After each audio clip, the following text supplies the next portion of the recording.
Good morning and welcome back to KXAN Plus. I'm your host, Esmeralda Zamora. If you're watching us live today, happy Tuesday. Thanks for joining us. Remember, you can also watch us on demand now on the KXAN Plus free streaming app anywhere you get your streams. But let's get on with this segment. We have our space-based segment with our KXAN space expert, Eric Henrikson.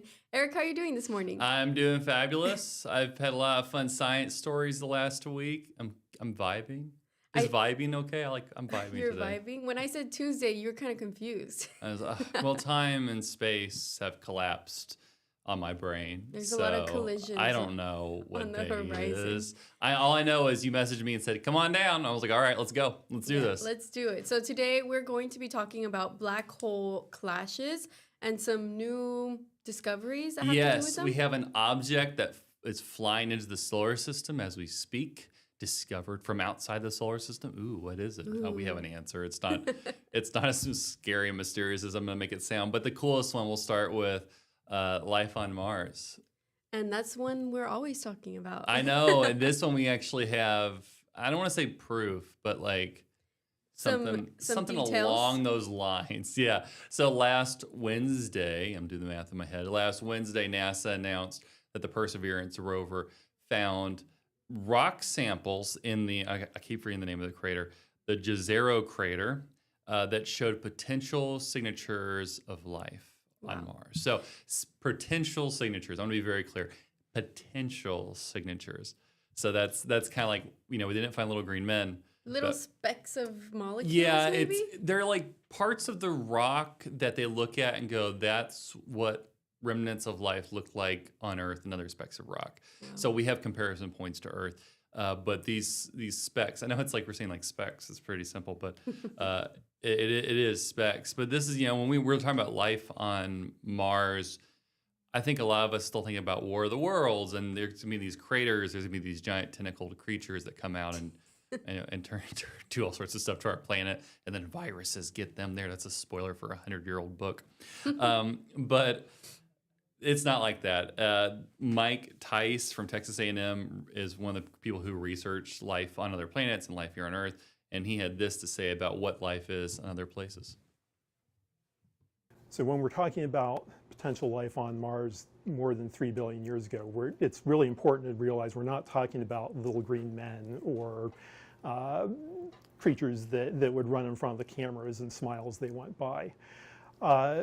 So even today on Earth, most of the life on Earth is not organisms the size of me. They're little bacteria and single-celled organisms that they live everywhere. They live on us. They live in the sand on the beach. If you go to Yellowstone, it's actually a great place to see piles of microorganisms growing in hot springs, and they make these green and orange mats. That's the kind of stuff that we're most likely to find if we see ancient evidence of life on Mars. I like how he said, you're not going to find little green men running around smiling at the camera. You're going to find little specks of rocks. I mean, that's what it is. Most life on the planet is very small. It's, single-cell organisms, stuff like that. Yeah, to reach human shape requires... we're still very small, right? We are. I mean, when you're talking about we've talked about this before. Talk about the universe. We're ants, not even ants. We're single-cell organisms.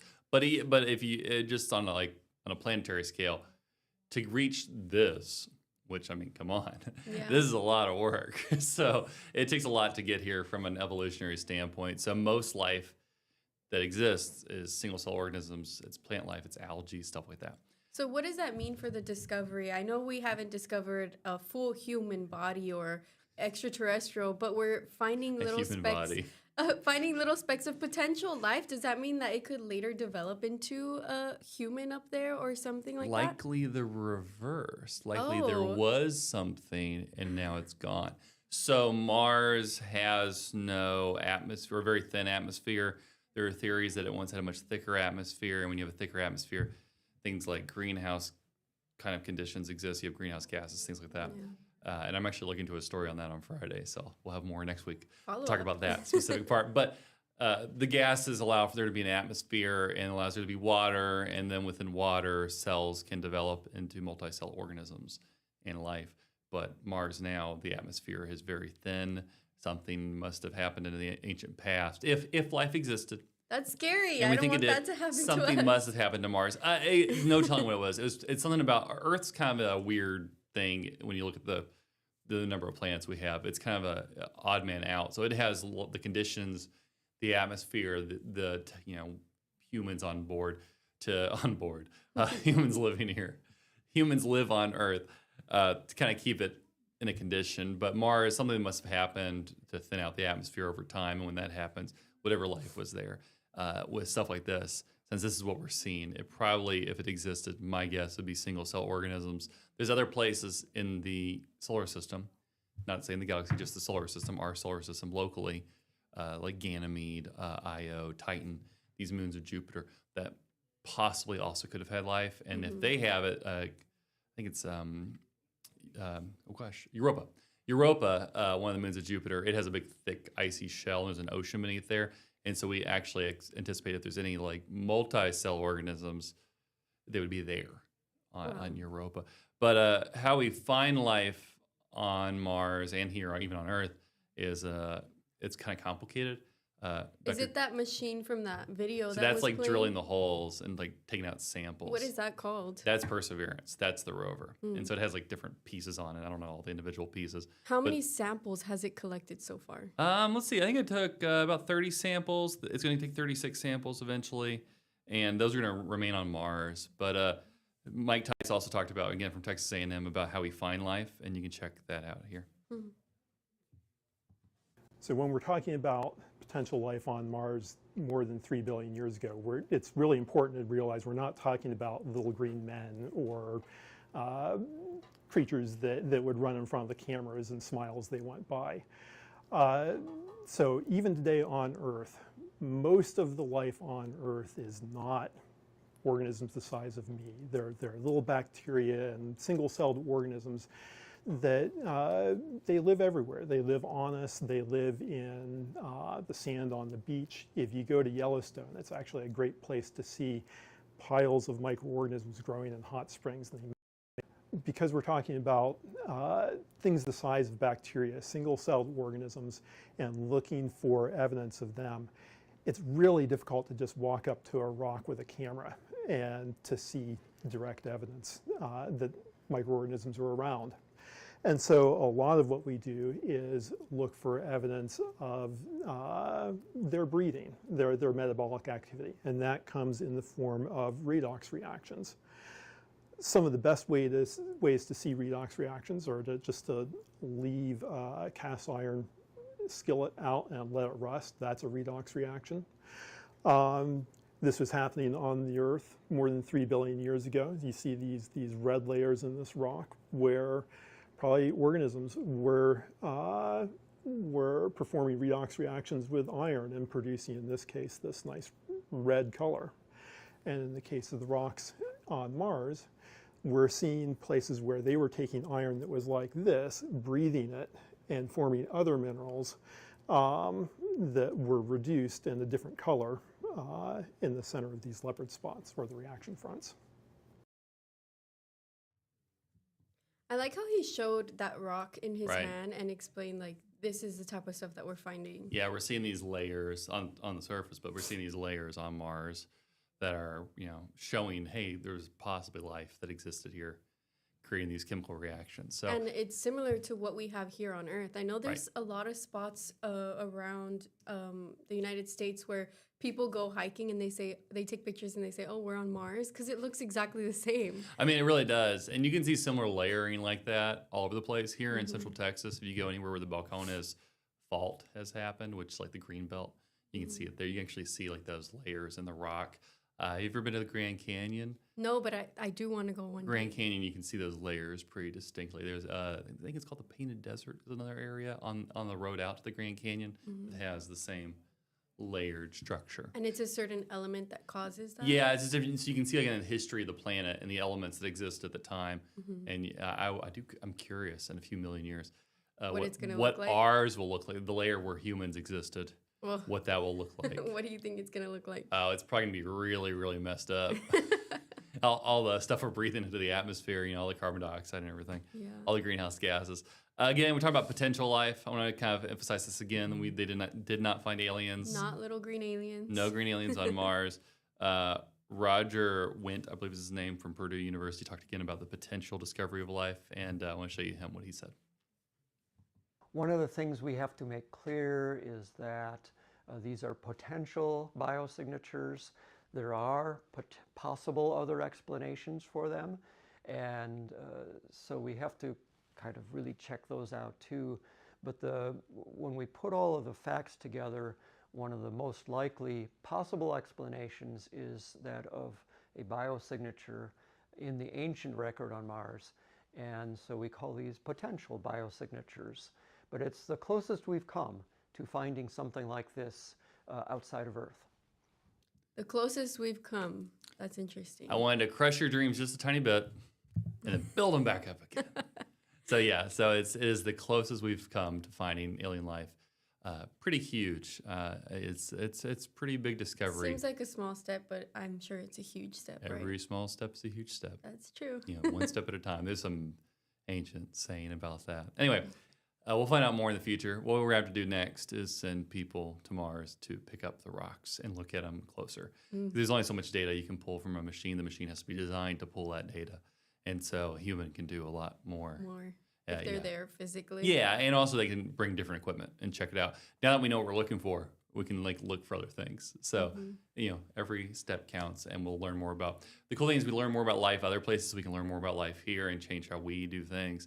And hopefully save our planet, right? Hopefully save our planet. The whole thing about discovery is, you know, you discover one thing, and you may not understand why we discovered that, but the information they use to either try to discover that thing or in the discovery of that thing, sometimes it frequently reverberates back home. So, speaking of reverberations, I'm talking about black holes for a minute. Yeah, what is this Stephen Hawking's theory? So, the theory of Stephen Hawking, that this new research out of it was an international research. Some of the UT Austin scientists participate in this research. Was that when black holes cannot lose surface area, so if two black holes collide, they will actually grow. And so this theory came about as a result of Einstein's theory about gravitational waves, which originated, you know, decades ago. And so these two theories, 10 years ago, in 2015, we detected the first set of gravitational waves, proving Einstein's theory. And gravitational waves are ripples in space and time that occur when black holes collide. And they're huge waves, but also very tiny waves at the same time, big intergalactic waves, but they're very, very small. And to the point where they stretch and pull the protons in our bodies when they hit us. We don't feel anything. It's that small of a change. Wow. But that was proven in 2015, and now new research is showing that when two black holes collide, as research that has been done to further understand gravitational waves, we've taken a better look at black holes. When they collide, which happens pretty regularly, don't worry, it's nothing to worry about, but when they do collide, they actually grow. It becomes basically, it's like 2 equals 4. 1 + 1 = 2 would be a better way of doing it, I guess. And in comparison to like one of our planets, sun or moon, what Did I kind put of the size math is here? I that? can't remember if I put the math here or not. It's so the two black holes were, when combined, were 30 to 40 times the sun's mass. Oh, they were 30 to 40 times the sun's mass each. I wrote this like a week ago, so excuse me for trying to remember numbers. But they went from 92,000 square miles on each of them pre-merger, so 92,000 square miles to 154,000 square miles when combined. So yeah, they combined and they grew into one. Two small black holes grew into one big black hole. That's basically what happened. Wow. I did a cool story on this, looking at the history of discovery when it comes to gravitational waves and what the new research is, and we can take a look at that now. This concrete building in Washington State may not look like much. 10 years ago, it was responsible for one of the most important discoveries of our time. Ladies and gentlemen, we have detected gravitational waves. We did it. Gravitational waves were first theorized by Albert Einstein. These are ripples in space and time itself. Aaron Zimmerman with UT Austin is part of the team studying gravitational waves, which actually allow us to see the part of the universe that is dark, that is otherwise completely hidden. Chad Hanna with Penn State University. They were detected from the first time from the merger of two black holes. That first collision was detected in September of 2015 here at the Laser Interferometer Gravitational Wave Observatory. LIGO is the most precise measuring device ever built. Turns out black holes collide a lot. In that moment where the black holes are colliding, more energy is coming out than all the stars in the universe shining. This week, a new discovery by the LIGO team. When black holes collide, they don't just release energy. As these two black holes become one, they are joining together. The surface area of the newly merged black hole equaling the combined surface area of the two smaller black holes, something theorized by Stephen Hawking. It's kind of like exploring, new continents, new worlds. Zimmerman says that discoveries like this won't change our day-to-day lives. But the methods we invent to learn more about gravity might change your life tomorrow. In Austin, Eric Henrikson, KXAN News. Wow, so it's a discovery of a new life, pretty much. Sure. It's like a new universe. A out baby there black hole, yeah. that we can't see unless they merge. You can see the light warping around it, but we can't detect unless they merge, yeah. So that's how we detect them, is when the gravitational wave goes. What's cool about this is when the wave hits, when they combine, it was described as like a ringing of a bell. So when you ring a bell, it goes. That's what the wave. Yeah, that's what the look wave like? did as it kind of rippled out. I don't know. I thought that was just kind of a neat little. Can you hear that if you were right next to it in space? No, it's not like an audible hearing. It's you more like would feel it. Oh, I think. I don't know. That's gravitational waves are weird. We don't feel them. They're so small. But I mean, it would. I mean, they don't affect us down here, but they. if do you were make a too big close, I impact. think the black holes would definitely do something to you. But Swallow you? maybe warp your time and space around no, you. thank you. But I don't. But that's the thing. Like our brains can't really comprehend that. So who knows? Or maybe they can. We haven't tested that theory yet. And how would we test that? Just send people out there next to them? Probably, yeah. I don't know if there's an easy way to test that. There might be. I think the best way is to detect things with things like LIGO. Let the waves hit us, and Let it do its we'll thing. study that way. Yeah.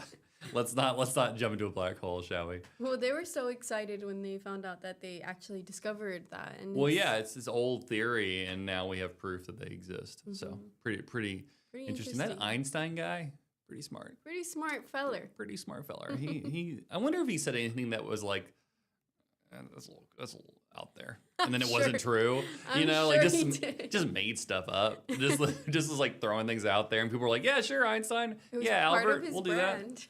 And then it's like The Simpsons. You ever hear? I have a thought. This thought follows.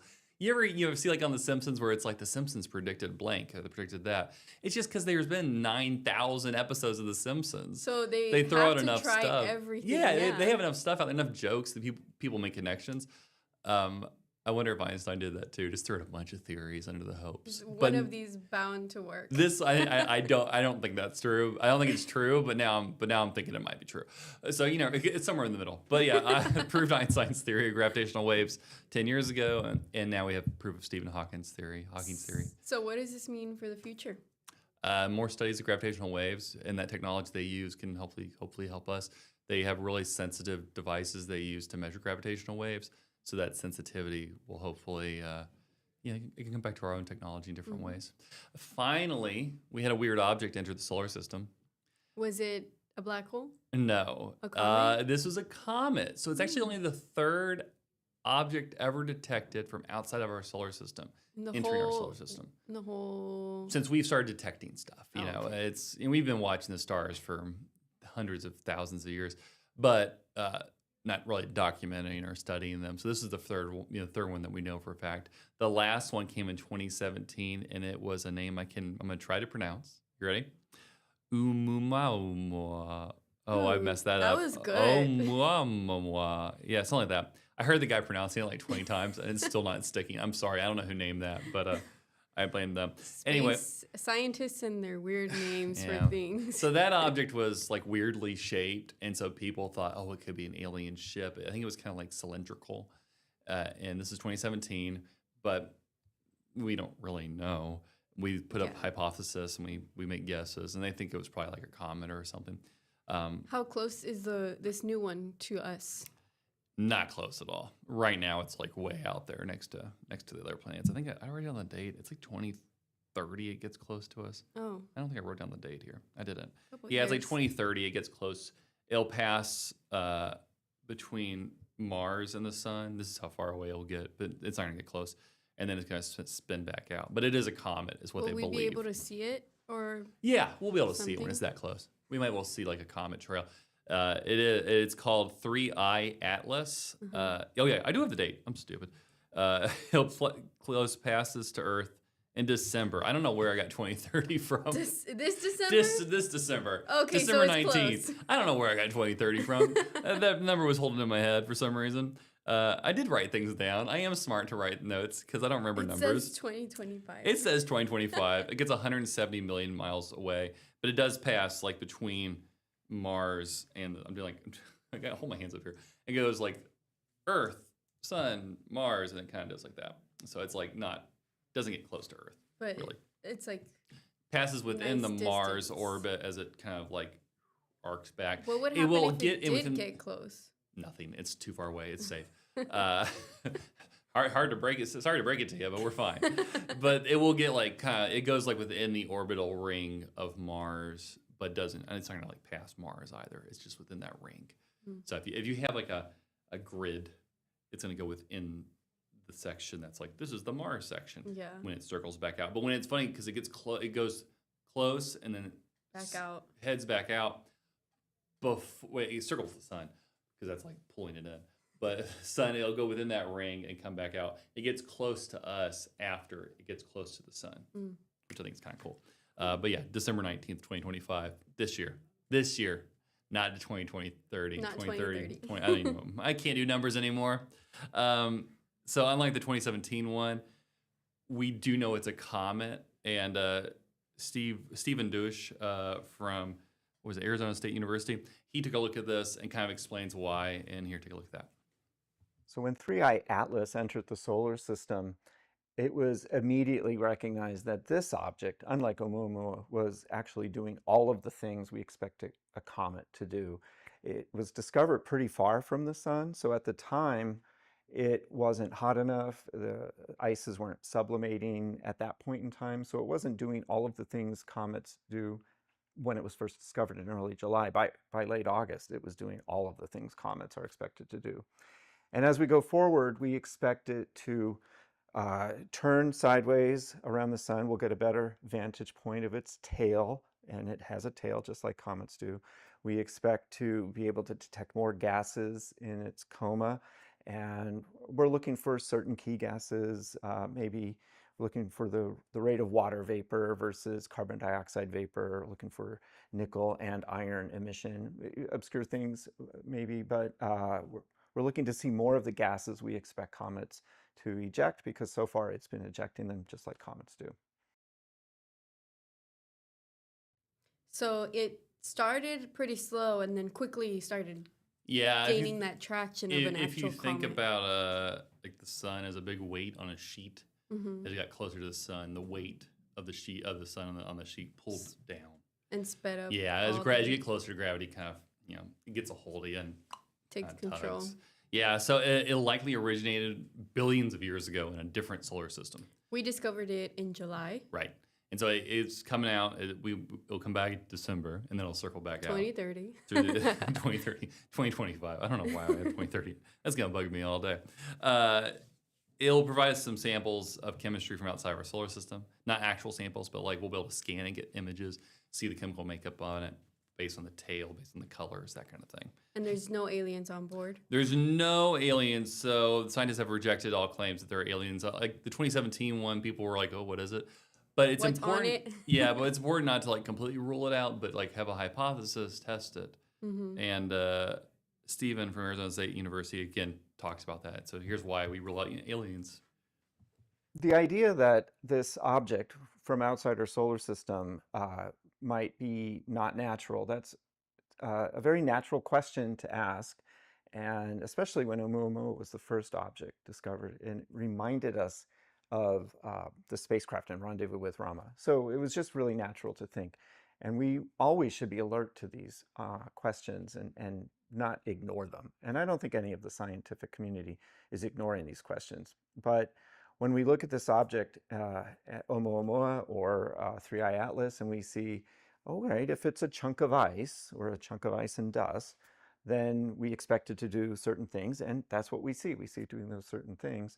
Then we can have confidence that that's what we're looking at. And if we weren't prepared to say, I don't think it's a spaceship this time, I don't think it's a spaceship this time, then we wouldn't have credibility when maybe sometime in the future we see something, we're like, that doesn't look like a comet to me, that doesn't look like a chunk of nitrogen ice to me. We need to know all the possibilities so we can say, that doesn't look like anything we know about.